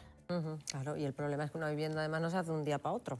¿Ese precio que ha dicho es precio de media ¿Es un precio de media o es el precio mínimo? 1.300 ha dicho de media, ¿no? 1.300 euros he entendido yo de media. Con lo cual, hablamos de precios medios, tenéis que tener en cuenta que en el centro de la gran ciudad incluso podemos encontrar por 1.500, pero el precio medio está en los 1.300. Una barriada, La Palmilla, La Palma, La Virreina, etcétera, una serie, ahí valdrá más barato. Por supuesto, por supuesto. O sea, Dentro de la media tenemos precios más asequibles donde la demanda no presiona tanto la oferta. Sin embargo, siguen subiendo porque... Está poniendo tan mal que la gente se va a... Pero bueno, La Virreina son 800, 900 euros. Eso iba a decir. Pero ¿cuánto tienes que ganar para sacar 900 euros de alquiler en una barriada? ¿Te parece poco 800, 900 euros para una vivienda, un alquiler? Que se está diciendo eso, yo me gustaría más ver las horquillas en que nos movemos que no el precio medio. El precio medio no me indica el problema. Vamos, el problema nosotros tenemos el obrero. La persona a tiempo de adquisitivo me da igual lo que pague 2.000, que pague lo que quiera. Claro. El problema es el obrero, la persona, el estudiante, la persona que tiene poco poder adquisitivo. Aquí lo que hay que estudiar y ver es la horquilla la más baja. ¿Dónde están los más bajos? Si está muy alto, que está en 800, está donde sea, eso es lo que hay que atacar. No, a mí la media me da igual, como vaya. Porque lo que tengo que atacar es a la persona de la vivienda. Es indicativo, ¿no? Al final la media te da una Pero para lo que estamos hablando ahora mismo... por ejemplo, hablamos mucho de Carretera de Cádiz y los precios, por ejemplo, en Carretera de Cádiz, que ha sido un barrio obrero. Yo no sé si María Matos tiene ese detalle concreto de Carretera de Cádiz, por ejemplo. Pero sí que lo hemos leído, además, que los alquileres han subido muchísimo. O sea, que hay muchas zonas de Málaga en las que se ha disparado el precio. Sí. Precisamente todas las áreas metropolitanas colindantes con la gran ciudad están en estos momentos recibiendo mucha demanda y eso es lo que también hace que tengamos subidas muy significativas de doble dígito en todas esas áreas más asequibles, porque precisamente como la demanda está siendo expulsada del centro por esos precios tan altos, van buscando precios más asequibles en esas zonas donde no hay tanta presión, pero sin embargo esa demanda vuelve a presionar. Por lo tanto, también estamos viendo cómo sube muy significativamente en todo el área metropolitana de Málaga, no solo en el centro de la ciudad. Pues María Matos, muchísimas gracias por habernos acompañado esta mañana. Gracias. A vosotros, un saludo. Un saludo. Bueno, pues no parece que vaya a bajar la vivienda así a corto plazo, desde luego, el precio de la vivienda. No, y a mí lo que me sorprende sobre todo eso, el compartir habitaciones 500 euros, que eso hace 15, 20 años lo escuchábamos de Barcelona, de Madrid, y nos echábamos la mano en la cabeza y ha llegado aquí. Y dices tú, madre mía, una persona ya adulta, porque lo que tú hablabas, ¿no? O sea, hemos compartido pisos cuando teníamos 20 años. Cuando estábamos en la facultad, ¿no? Que decías tú, bueno, pues mientras estudio, mientras... El problema es más grave porque si el problema que tienen en Ibiza de que no hay sitio para que los trabajadores acudan en verano, eso está empezando a pasar en la costa, en la zona Marbella, zona más turística, está empezando a pasar. Eso es un problema. Bueno, en verano y en invierno para los profesores, que ahora me imagino que vamos a hablar de los profesores, muchos profesores no pueden pedir Málaga capital como destino porque no pueden asumir el precio de la vivienda. O incluso es que no encuentran vivienda, fíjate lo que te digo. Fíjate lo que te digo. Bueno, que seguimos hablando de los asuntos y también vamos a hablar de Pedro Sánchez y su comparecencia. Ahora sí. A ver, Paco, Susana, ¿qué os pareció ayer la comparecencia de Pedro Sánchez, el presidente del Gobierno, que comparecía en este caso como secretario general del Partido Socialista? A ver, Susana. A mí lo que me da rabia de esto, me da igual los colores que sea, cuando es algo tan evidente y que te lo quieran camuflar, que quieran hacer creer a la opinión pública que lo que están investigando, que están poniendo como que no tiene fundamento. A mí eso es lo que más me da rabia. Me da igual que sea el color que sea, pero cuando es algo tan evidente y que encima no da la cara o no hay una reacción como debiera por la posición que tiene, es lo que me enerva un poquito. No. Según Pedro, él sigue en el gobierno porque no puede permitir que las derechas, y habla ya en general, ya mete a todo el mundo, o sea, todo lo que no sea él, pueden gobernar. Entonces, según eso, todos los andaluces somos retrasados mentales, todos los madrileños, todos los de Castilla y León, los de Galicia, porque ahí están gobernando gobiernos de derecha y no pasa nada, y trabajan, funcionan, habrá también sus corruptos, habrá sus problemas, como en todos los sitios, y nada más. ¿O no? Es la alternancia. Quiero decir, yo quiero pensar que no, los gobiernos tienen que ser corruptos. No, que digo que haya, en todos lados puede haberlo. Las personas humanas y lo hay. Entonces, lo que no entiendo es cómo él está anteponiendo, es decir, yo soy el que tiene que venir a salvar a España de la derecha. Entonces, según eso, nada más que puede estar él. Sí. Bueno, entonces no hay alternancia. Es bueno que los gobiernos cambien de color, porque cambian la gente, cambian las ideas, cambian la forma de trabajar, cambia todo.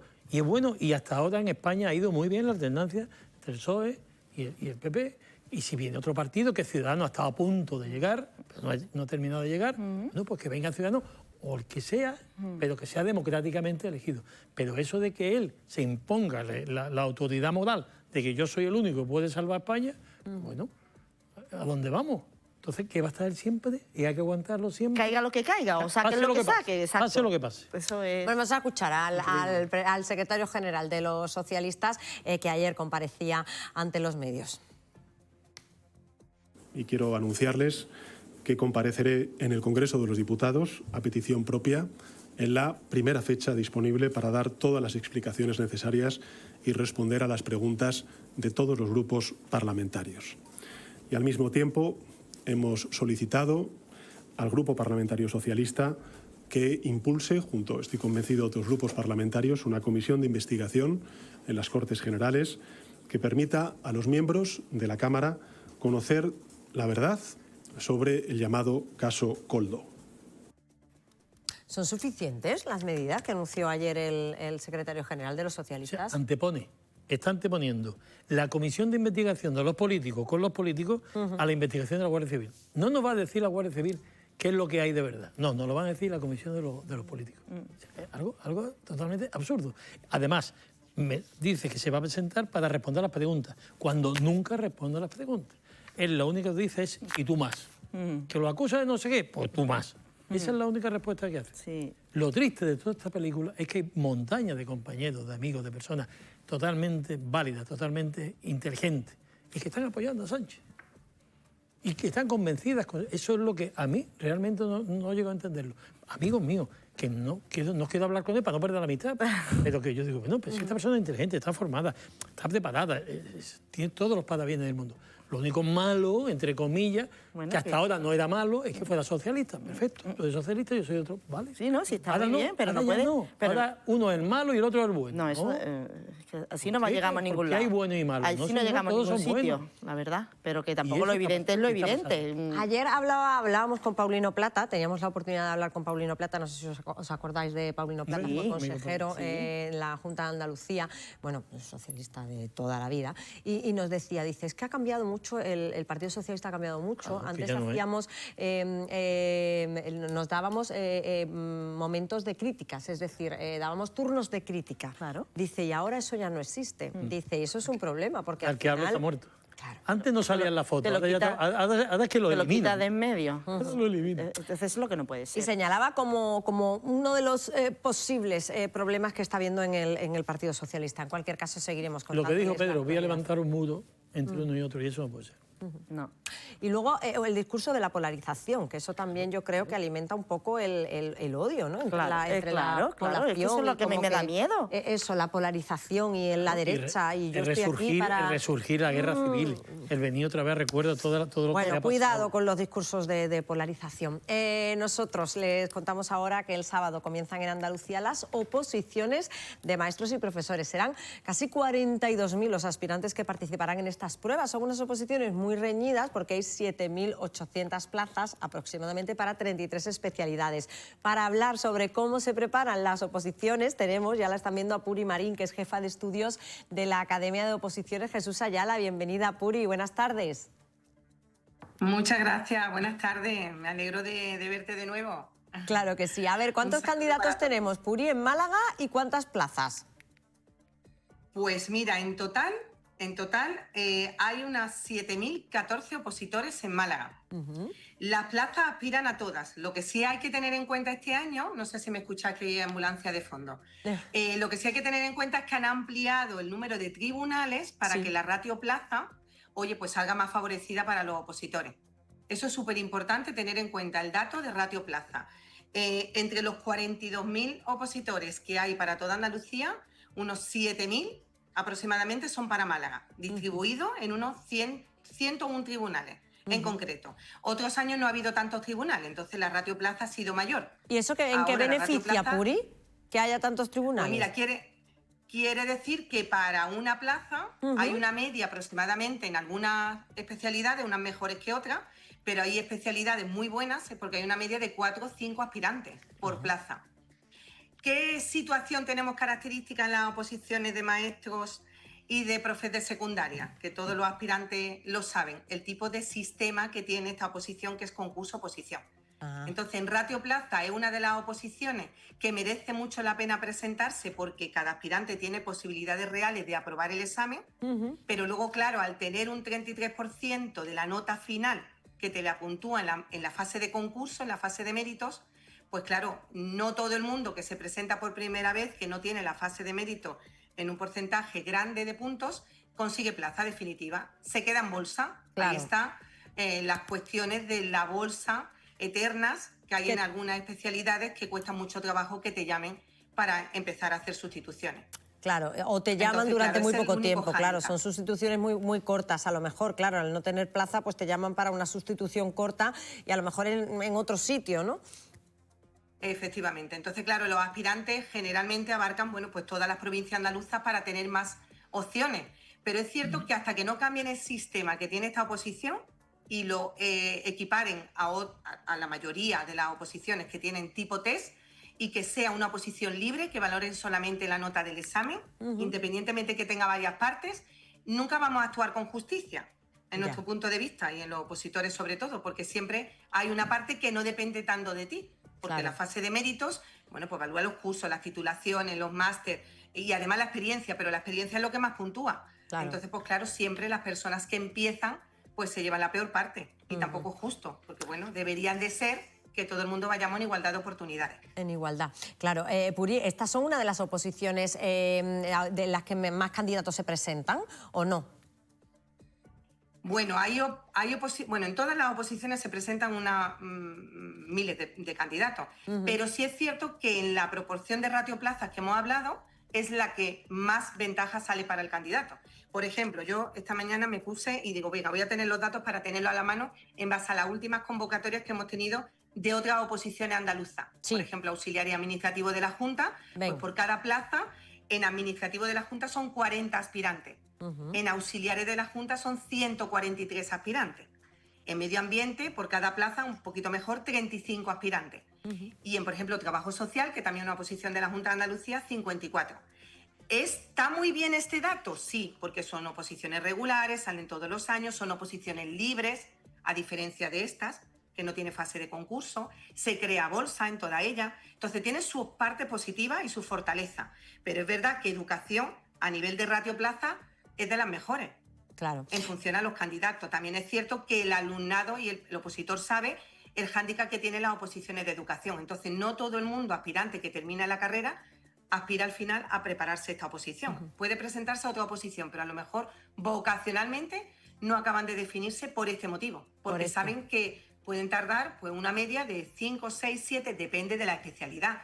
Hay oposiciones, por ejemplo, en especialidades filosofía, griego, informática, que la ratioplaza está por cada plaza 2 candidatos, por cada plaza 2, 3 candidatos. Ahí el porcentaje es muchísimo mayor de poder conseguir una plaza antes, en tiempo. Claro. Entonces depende mucho de la especialidad. Puri, para poder presentarse a las plazas, ¿has tenido que hacer magisterio? Es decir, ¿es obligatorio tener la carrera de magisterio?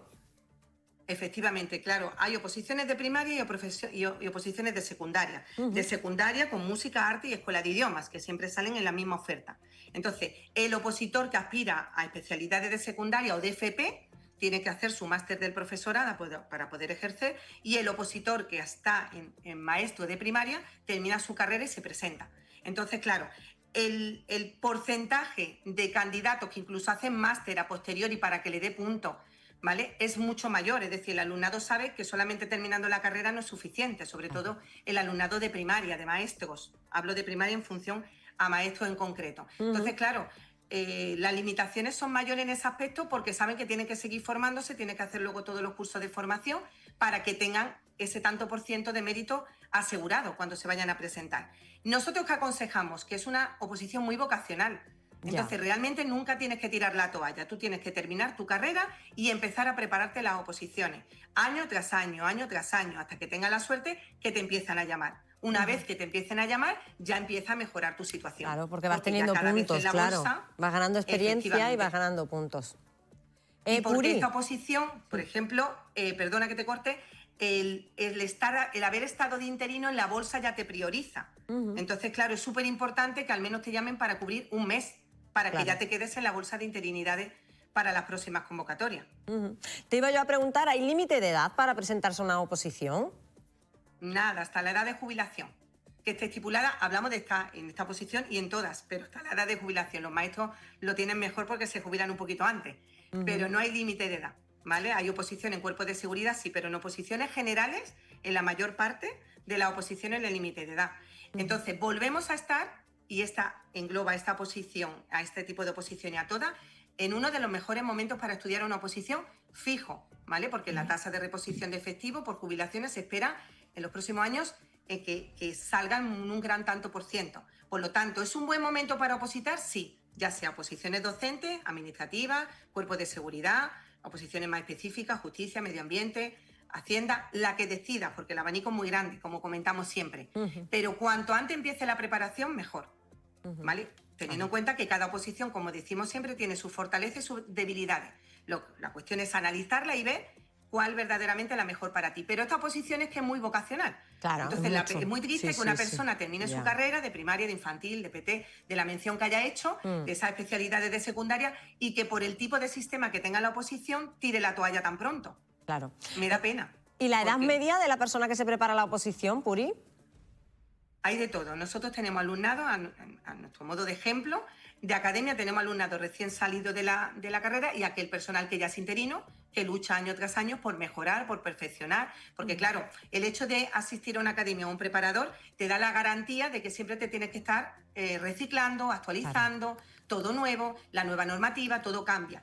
Es cierto que estamos en unas oposiciones donde el temario y el sistema que tenemos es de hace años luz, que debería de cambiarse el sistema y el temario, porque el temario ya no es acorde a la normativa actual. Eso es algo que los opositores lo reclaman siempre. Es cierto que cuando decidan de cambiar el sistema y el temario, pasaremos a que subirán el número de temas.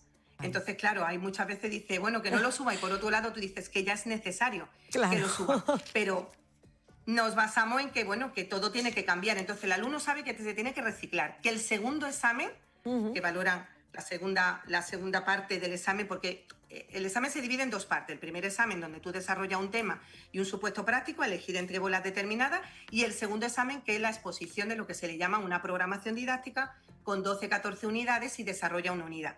Entonces, en el segundo examen, tanto en el primero como en el segundo, la evaluación es muy subjetiva. Claro. Depende de la persona que te esté del tribunal. Que lo corrija, que claro, sí. Efectivamente. No es nada objetivo. Entonces, por eso también se reclama ese cambio en el sistema, que sea tipo test, al menos la primera parte, para que, bueno, porque sea todo más transparente en esa parte. No es que no lo sea, pero es verdad que son decisiones subjetivas. Puri Marín, muchísimas gracias por habernos acompañado esta mañana, por darnos tantos datos de las oposiciones. Siempre a Muchas vuestra entera gracias. disposición. Y ánimo a todos los opositores y muchísima suerte. Yo siempre que escucho a Puri me dan ganas de prepararme una oposición, Ya, porque además lo pone es tan positiva, fácil, le gusta tanto lo que hace, que parece que sacarse una oposición es como un paseo al supermercado prácticamente. Qué fuerza de voluntad tienen los opositores. Fíjate, que hace poco leía yo, no sé si habéis leído la noticia del chico que se ha sacado de juez, me parece que se ha sacado la oposición de juez en una... mira, me están diciendo, de notario, con 25 años, el más joven de España. Algo he oído, sí. Se le había caído hasta el pelo, literalmente, de lo que ha estudiado en muy poco tiempo, toda la... El sacrificio. Sí, pero a partir de ahora ya, en fin, pues se puede dedicar a lo suyo, ¿sabe? Y ya pues se puede relajar. Que se van a cumplir 2 meses ya del apagón, que parece mentira, la semana que viene ya, el 28 de abril fue el apagón. Oye, todavía las causas va a ser que no, ¿eh? Todavía no se sabe qué pasó. Yo sigo pensando que ha sido ciberataque. No creo. Yo creo que ha sido torpeza. ¿Sí? Torpeza, sí. El gobierno está inmerso en una política de renovables y no, ya lo han dicho y lo han explicado 20.000 veces. Y no se soporta, las renovables fluctúa y lo tienen que soportar con el resto de energía. Esa otra energía la han ido cortando, con lo cual dejar las renovables solas y ha saltado. Es como la subida de tensión, tiene que haber algo que regula. Pero en la casa se te sube y se saltan los plomillos y enseguida pues... Han saltado los plomillos. Pero si lo que nos ha pasado es que nos ha saltado los plomillos y nos hemos quedado a oscuras. Es lo que ha pasado. Pero y no hay una forma de... Pues eso, de pronto el generador sale... Es que la regulación lo hace las centrales térmicas y las centrales atómicas. Como esas la están cortando y parece ser que estaban cortadas y había muy pocas en servicio en ese momento, las otras no podían aguantar tirón. Eso desde mi ignorancia. Y de la mía, pero bueno, que si es así, torpeza... Pero como tertuliano y sé de todo, pues hay que saber también de eso. Bueno, y el problema de no reconocerlo es porque el gobierno se tendría que hacer cargo de las indemnizaciones de todo, ¿no? Entiendo, ¿no? Porque sí, está tan claro y bueno, y Paco lo ve tan claro, no sé por qué el gobierno no lo ve tan claro. Paco, deberías, no sé, asesorar al gobierno para decirle... He estado mucho tiempo, pero no me hacen caso. Así va. Bueno, durante más de 15 horas estuvimos en una situación que no conocíamos, inédita hasta ese momento, ese 28 de abril, cuando se fue la luz. Un malagueño, experto en consumo eléctrico, Manuel Palacín, advierte que las consecuencias de ese apagón, que hace 2 meses ya, las estaríamos pagando muchos consumidores ya en la factura de la luz. Para que nos lo cuente, lo hemos llamado. Manuel, buenas tardes, bienvenido. Hola, muy buenas tardes. A ver, ¿cómo se está reflejando en la factura de ahora el apagón que tuvo lugar el 28 de abril? Pues se está reflejando desde algunos consumidores desde principios de junio y a la gran mayoría va a ser a partir de julio. Nosotros algo que hemos detectado, porque recibimos miles de facturas al mes de usuarios que las suben a nuestra plataforma para ver si pagan lo justo, y empezamos a ver las primeras facturas de junio un concepto nuevo que se llama servicios de ajuste. Y esto, para explicarlo de forma sencilla, es que Red Eléctrica ha endurecido los criterios de seguridad para que no se vuelva a producir un nuevo apagón. Esto es un coste regulado que se estaban asumiendo las compañías eléctricas porque era algo pequeñito y predecible, pero en los últimos años ha ido subiendo y las compañías no pueden asumirlo y lo están empezando a trasladar al consumidor. Ya os digo, la mayoría de nosotros a partir de julio. ¿Y nos han avisado las compañías de este concepto nuevo que nos van a cobrar? Aquí hemos visto de todo. Hemos visto, realmente, sí que pueden trasladarlo porque las condiciones no estarían cambiando los precios, las condiciones contractuales, y ahí están cubiertos, pero sí que estamos viendo compañías que no están avisando debidamente. Algunos sí que han avisado y han añadido este concepto nuevo, otros han aprovechado para hacer una actualización de precios y de alguna forma lo camuflan. Entiendo, Manuel, que no podemos hacer nada, pagar y poco más. Sí, la verdad, poco podemos hacer. Simplemente revisar la factura, sobre todo mes de julio, esa hay que verla sí o sí. Si nos han metido un nuevo concepto que es servicios de ajuste, poco podemos hacer. Bueno, siempre podemos cambiarnos. Si es una actualización de precios, pues ahí sí que podríamos rescindir y cambiarnos de compañía. Buscar un precio sobre todo fijo, porque ahora en verano, si nos vamos a un indexado o un precio de mercado, va a ser peor. Más caro. Manuel, tú tienes una página web o plataforma, ¿no?, que se llama Zonox, a la que has hecho referencia, en la que podemos subir nuestra factura para ver que no estemos pagando de más, ¿verdad? Cuéntanos un poco cómo funciona. Claro. Bueno, yo soy un consumidor más que tuve una mala experiencia con una llamada de esta a la hora de la siesta que me intentaron engañar y bueno, de hecho lo consiguieron. Entonces, a raíz de eso decidí cambiar las cosas y montar algo, ¿no? Entonces, una plataforma que subimos la factura de luz en PDF, que la podemos descargar del correo electrónico o de la área cliente de la compañía, y en 2-3 segundos tenemos un estudio energético que nos dice si estamos pagando lo justo y nos tenemos que quedar ahí o si nos tenemos que cambiar. Y lo bueno es que esto se actualiza en tiempo real y nos va a avisar cada vez que la compañía nos sube el precio, y para cambiarnos lo podemos hacer online para evitar así estas llamadas de estafa en las que nos colocan, bueno, conceptos que no son muy transparentes.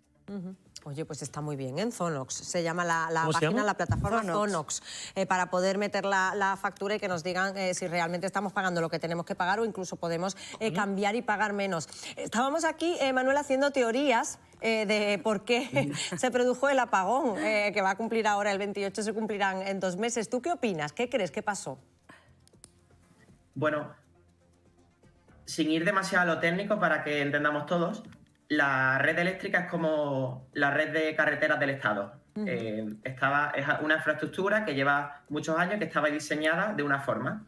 Ahora, con la irrupción de las renovables, cambia el cómo producimos y cómo consumimos, y la red no está preparada, hay que adaptarla. Entonces, como todos los cambios, ha habido más generación renovable y no nos ha dado tiempo a digamos, adaptar la red, que además es lo más caro. Entonces, se produjo una vulnerabilidad del sistema a raíz de una producción renovable excesiva y en un momento dado. Entonces, justo ahora lo que está ocurriendo y el coste que se nos traslada es: Red Eléctrica está en deducción de los criterios. He dicho, esto no puede volver a ocurrir, por tanto, pone estos costes regulados adicionales. Y de forma complementaria, en el mix ya no vamos a poder usar tanto renovable, vamos a tener que complementar con otras energías como gas o nuclear, que también va a hacer que suban los precios, la otra variable que va a hacer que suban los precios este verano. Total, que en definitiva vamos a pagar más. Manuel, a mí es lo que me queda claro. De una forma u otra, al final el consumidor, oye, siempre termina pagando más. Bueno, por lo menos tenemos tu página, tu plataforma Zonox, para poder ver si podemos ahorrarnos algo. Manuel, mil gracias por habernos atendido esta mañana. Muchísimas gracias. Buenas tardes. Buenas tardes. ¿Sois de los que miráis la factura de la luz? Yo soy un desastre. Soy yo. Eso te iba a decir, que falta aquí un poco de educación, de saber interpretar esos números. Falta educación y falta transparencia por parte de las compañías eléctricas, que te mandan una factura que más que una factura parece, no sé, un jeroglífico. Pues que sé qué ser, yo qué sé. No parece que esté ni en español, es horroroso. Además te engañan. Yo cambié de compañía porque puse placas solares. Endesa, que estaba en Endesa, no me la reconocía, empezó a tardar, me cabré y dije, bueno, o me lo reconozco. Sí, me voy a otra compañía. Y me fui a otra compañía. Fui a una, después fui a otra, y en esa última era una que decía, no, oiga usted, nosotros actuamos como una batería. Lo que usted no consuma, pues no es lo que damos, nosotros se lo descontamos de la factura. Esa misma compañía, y yo veo que lo que me descontaba muy poco, y en Málaga se produce muchísimo excedente de por el sol que tenemos. Y yo veía que en la factura me descontaba muy poco. Hace poco me hace una oferta de batería y el mismo técnico que me envía esa compañía para ver lo de la batería, que estamos ahí viéndolo y demás, me dice, no, porque la compañía le paga a usted baratísimo, muy poco, por lo que usted le envía. Bueno, si me han cogido como cliente con la leyenda de que me van a cobrar al mismo precio una cosa que otra, ¿cómo es que no? ¿Y ahora qué haces? Eres el minúsculo que te tienes que enfrentar a una gran compañía. Imposible. La única opción es cambiarte de compañía, que te engañe otra. Y buscar otra. Bueno. Y sobre todo las llamadas. Yo estoy de llamadas. Hay que tener mucho cuidado. Hay que tener mucho cuidado porque te engañan. Además, no se puede uno fiar prácticamente de nadie.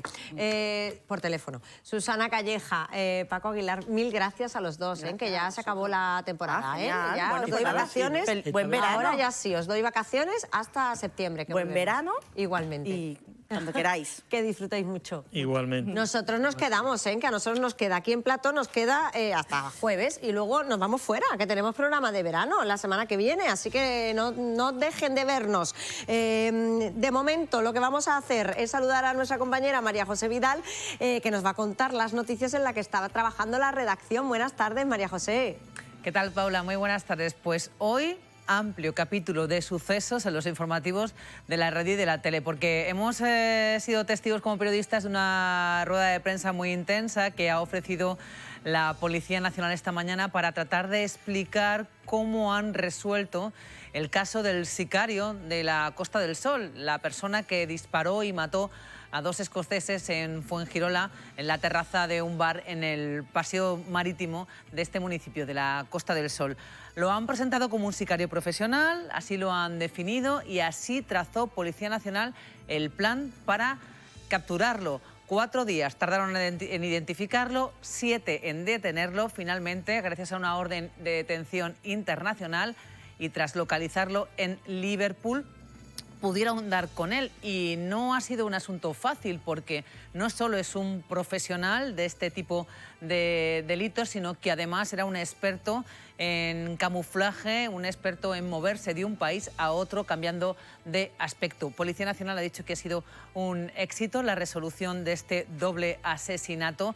Nos han explicado además cómo han trabajado, cómo han podido colaborar con la policía británica y también con los informadores que tienen en otros países de Europa y de fuera de Europa para intentar localizar a este hombre de 44 años, un sicario profesional que asesinó disparándoles a bocajarro a dos personas que estaban sentadas en una terraza en Fuengirola. En esa rueda de prensa estaba el subdelegado del Gobierno, Javier Salas. Le hemos preguntado por la seguridad en la Costa del Sol. Ha dicho que esta es una de las zonas más seguras de Europa y ha intentado explicar que una cosa es la inseguridad, lo que sentimos de manera subjetiva, y otra cosa son los datos, que es a los que ha apelado para hablar de la objetividad en materia de seguridad. Ha recordado los planes del Gobierno central de incrementar el número de efectivos destinados a la Costa del Sol y también al campo de Gibraltar. Ha hablado de los dos grupos que trabajan especializados en el crimen organizado y ha querido mandar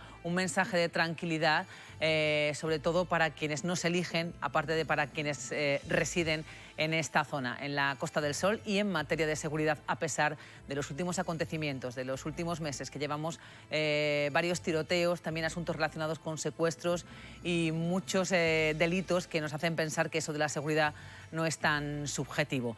Más allá de este asunto, pues otros delitos que forman parte de la actualidad del día. Nos hemos detenido en esto que está pasando con los QR que hay en los parquímetros. Voy a intentar resumirlo. Fueron los trabajadores de ESMASA, los trabajadores de la Sociedad Municipal de Aparcamientos, quienes detectaron esto, que es sin duda un timo que ya se ha denunciado a Policía Nacional y del que ha advertido a otros municipios la Policía Nacional a través de un vídeo. Los estafadores colocaban una pegatina con un código QR en las máquinas a las que acudimos para intentar identificarnos y descargarnos una aplicación que nos hace más fácil el establecimiento y el pago del mismo. Esta pegatina conducía a una web falsa, que es donde realizábamos el pago y donde se cometía la estafa. Ha sucedido 2 veces en la ciudad de Málaga, ha habido ya 2 denuncias y es un asunto que se repite en otras capitales, según ha alertado Policía Nacional. Y un asunto más, en esta ocasión ha sido un escape de gas que mantiene todavía cortada la zona de los Baños del Carmen en el cruce de la avenida Pintor Joaquín Sorolla. Ha sucedido en torno a las 10 de la mañana, un escape de gas en el que intervienen bomberos, policía local y también efectivos del ayuntamiento, operarios del ayuntamiento, con el objetivo de intentar devolver la normalidad a esta zona, concretamente la zona de los Baños del Carmen. Según ha explicado el área de movilidad en su cuenta de Twitter, no han comunicado ninguna incidencia extra, tampoco han comunicado desalojo, solo sí ese corte de la vía para poder trabajar con total seguridad. Pues todos estos asuntos, muchas gracias María José, os lo van a contar o nos lo van a contar los compañeros de informativos de la radio a partir de las 2 en el 97.4 de FM y nuestros compañeros de la televisión a las 2 y a las 6. Nosotros nos vamos un minuto a Publi, pero volvemos enseguida. Pues 1:02 de la tarde, seguimos en directo, están viendo Málaga aquí ahora. Ya saben que somos el magazín de la televisión municipal de Canal Málaga y les contamos ahora que realizar un recorrido de 100.000 pasos en Nerja con el objetivo de visibilizar la depresión es el objetivo de Sergio García, un afectado de distimia crónica que ha realizado 3 retos similares en diferentes puntos de España para llamar la atención sobre la salud mental. Sergio García está hoy con nosotros. Buenas tardes, Sergio, bienvenido. Muy buenas tardes a vosotros y en especial a ti, Paula. Cuéntanos tu historia, Sergio. Bueno, mi historia, para ir un poco rápido, yo tengo 50 años y desde muy jovencito se me juntaron 2 cosas. El bullying severo más la educación de hace muchos años, ¿no? La educación era pues mucho de comparar. Entonces, mira este que bien, mira tú que mal, mira esto, mira lo otro, y eso lo que hace es hundirte. Y bueno, durante muchos años estuve con grafólogos, psicólogos y tal, hasta que se vio que bueno, pues que por muchos medios que hubieran habido sobre mí para que yo tirase adelante, no acabó de encajar, y esta depresión pues ha vuelto persistente, ¿no? De vez en cuando tengo algún bajón, pero voy tirando hacia adelante. Y para visibilizar la importancia de la salud mental, Sergio, estás haciendo retos en diferentes puntos de España y mañana vas a llevar a cabo ese reto aquí en Nerja, en Málaga. Exactamente. Mañana voy a hacer por cuarta vez, voy a intentar hacer 100.000 pasos en menos de 24 horas. A ver si lo logro. Ya lo he hecho en 3 ciudades diferentes y a ver si esta vez puedo y que me dé fuerzas para seguir haciendo otros desafíos, retos, etcétera, etcétera. Porque, Sergio, sales de Nerja mañana y ¿a dónde vas a llegar? Bueno, iré. Yo siempre digo que cuando hago estos retos voy andando muy chino-chano, ¿no? Como si estuviera en un centro comercial mirando para aquí, mirando para allí, voy entrando en tiendas, me paro a hacer un café. O sea, no lo hago en 8 o 9 horas porque si no acabaría en el fisio, ¿no? Claro. Pero sí que tengo pensado hacer mucho por Nerja, luego llegar a Torrox, volver, mirar urbanizaciones, etcétera, etcétera, y poco a poco pues vas sumando los 100.000 pasos, ¿no? Cuando antes me has preguntado mi origen, te tengo que decir que durante mucho tiempo pues te sientes como el hazmerreír de la clase, como carne de cañón, como pez fuera del agua, y todas estas cosas pues te van pasando factura, ¿no? Todo el mundo se piensa que las enfermedades de cuello para arriba no se pueden cronificar, pero sí que se pueden cronificar, ¿no? Siempre digo que un esguince de tobillo mal curado luego tiene recaídas. ¿Y hay incomprensión, Sergio, tú crees, en torno a la salud mental? A ver, por suerte, poco a poco está saliendo más a la luz. Yo en la pandemia fue cuando salí del armario, no por mi orientación sexual, sino por la salud mental, diciendo que yo estaba en tratamiento, ¿no? Es una pena, pero que hayan tantas celebrities, tantas personas famosas que hayan dicho que padecen depresión, en los últimos años ha habido mucha gente, ¿no? Pues esto ha dado luz a que la gente crea más que existe este tipo de enfermedades. Bueno, y esto también es bueno. Y lo que la carrera, bueno, la caminata que va a protagonizar Sergio mañana, de esos 100.000 pasos en Nerja, sirve también para dar visibilidad a la salud mental. Sergio, muchísimas gracias por habernos acompañado esta mañana y que vaya muy bien. ¿Podemos seguirte en redes para verlo? Sí. Mi Instagram es sergio.garcía_75. Y luego quería dar muchas gracias a vosotros porque gracias a todos los periodistas todos los periodistas sois esenciales para poder difundir todo tipo de noticias, ¿no? Como la mía y la de todo, por desgracia, guerras que van pasando, todo lo que va pasando alrededor del mundo, sea positivo o negativo, gracias a vosotros por la labor que estáis haciendo. Pues gracias a ti, Sergio, lo he dicho, que vaya muy bien mañana en Nerja. Un beso. Muchas gracias. Bueno, pues la historia y el reto que mañana protagoniza Sergio García en Nerja, con esos 100.000 pasos, nos sirve para irnos al Centro Pompidou, porque fíjense, hay una exposición dedicada a Kandinsky y Rocío Carrascal ha estado allí. El Centro Pompidou de Málaga acoge una exposición retrospectiva dedicada a Vasily Kandinsky, uno de los artistas más influyentes del siglo XX y además pionero del arte abstracto. Esta muestra no solo ofrece una visión profunda de su obra, sino que permite al espectador conocer su influencia en el arte moderno.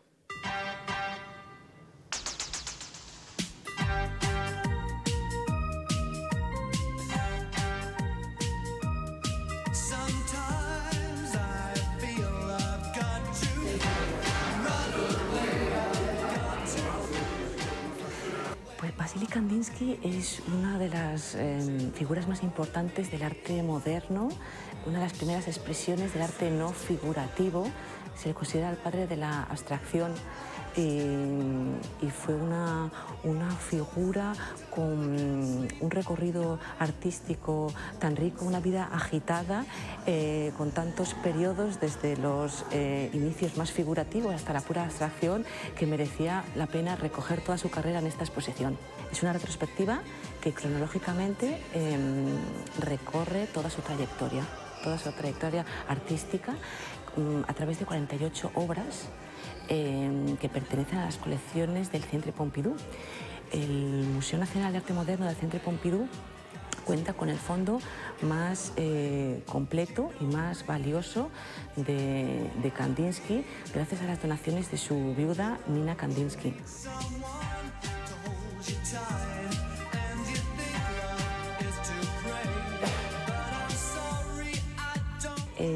Bueno, es una selección, efectivamente, porque son 48 obras, pero que recoge toda su carrera.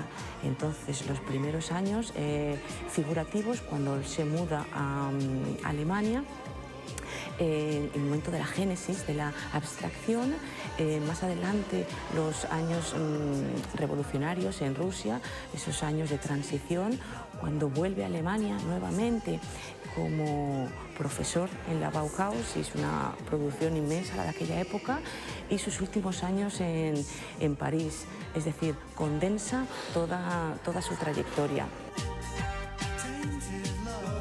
La exposición es didáctica porque permite situarse y entender que esta trayectoria representa un auténtico puente entre Moscú, Alemania y París. Kandinsky fue un artista ruso, nació en Moscú, pero que se formó en Alemania y que como alemán fue apreciado en la Bauhaus, fue admirado, y que murió como ciudadano francés en París.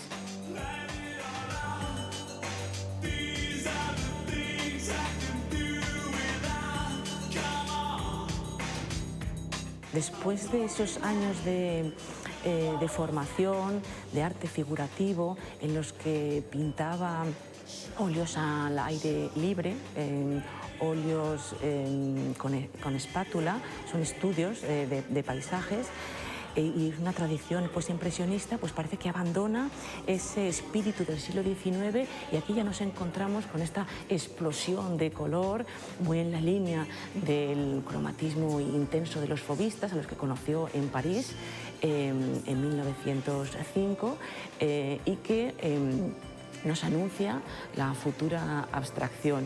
Se muda con su compañera Gabriele Munten a un pueblo pintoresco en Alemania con el que se quedaron totalmente fascinados, Mulrau, por sus paisajes y por el arte popular bávaro. Y la influencia de los fauvistas y ese interés por el arte tradicional, por el folclore de Baviera, se ve reflejado en este cuadro. El paisaje, bueno, pues empieza a desdibujar, como comentábamos, que ya indica un inicio hacia la abstracción. Es la génesis en este momento, en 1909, pero sí que reconocemos algunos elementos, como por ejemplo el jinete, el caballero montado en un caballo un poco bravo. Es un símbolo que se reproduce en muchas de sus obras, es un motivo recurrente en silografías, incluso motivó el nombre de la Asociación de Artistas Expresionistas del Jinete Azul.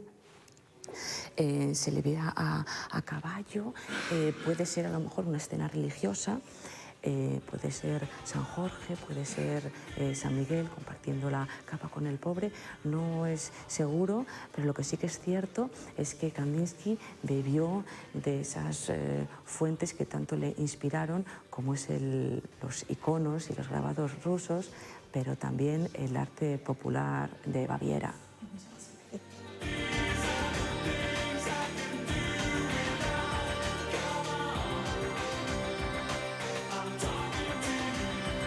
Y está teniendo una acogida excepcional, está interesando mucho Los comentarios que estamos recibiendo son muy positivos porque efectivamente los inicios figurativos, los paisajes, puede interesar a un tipo de público, pero luego la abstracción y su influencia con el suprematismo de Malevich también es una... Y finalmente los años parisinos, una alegría formal en la que la paleta cambia, se aclara y está muy vinculado al biomorfismo, ¿no? Formas orgánicas de la naturaleza.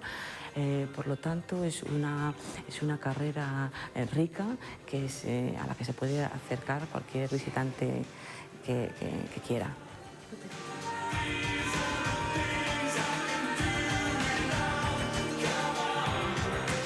Bueno, pues la exposición dedicada a Kandinsky que se puede ver en el Pompidou y que nos sirve para ir a la agenda, donde les damos, como siempre, algunas recomendaciones culturales.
Pues agenda cultural que nos lleva al final del programa. Hoy nos despedimos con él, con Álvaro de Luna, que estará el viernes en el Galaxy Sound presentando su último trabajo, Uno. Con él les decimos hasta mañana, cuando volvemos como siempre a partir de las 11:30 para contarles toda la actualidad de la ciudad.